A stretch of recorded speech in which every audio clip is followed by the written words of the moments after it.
Amaan was a poor boy living in a dusty village, far from any city lights. His father had passed away when he was just 5. His mother worked in people's houses, cleaning floors to earn a few rupees. Amaan had never gone to school. They couldn't afford books, let alone school fees. He couldn't read or write. But still, he dreamed. He didn't know how or when, but he dreamed of doing something big. Every day, Amaan followed his mother to work. He carried buckets, washed utensils, and swept verandas. People called him Chota Mazdoor, a little laborer.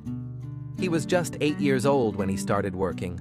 Life was hard, and people were cruel. One day, while cleaning near a school, he saw children laughing, wearing clean uniforms, reading from colorful books.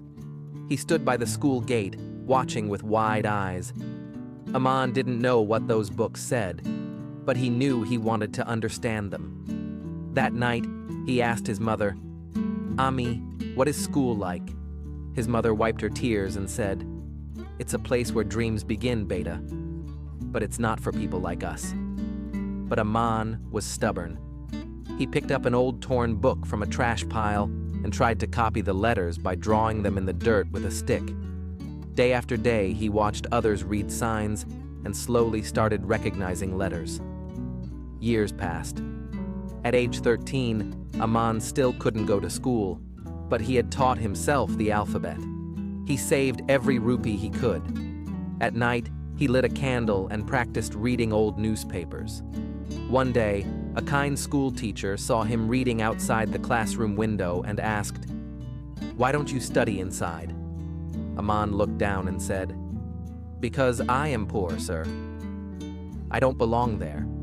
The teacher smiled and said, "No, Amaan.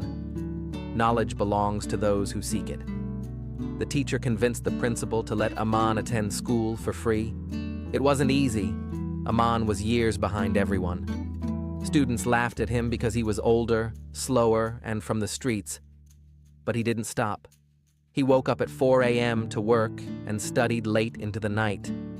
His hands were rough from labor, but his mind was sharp.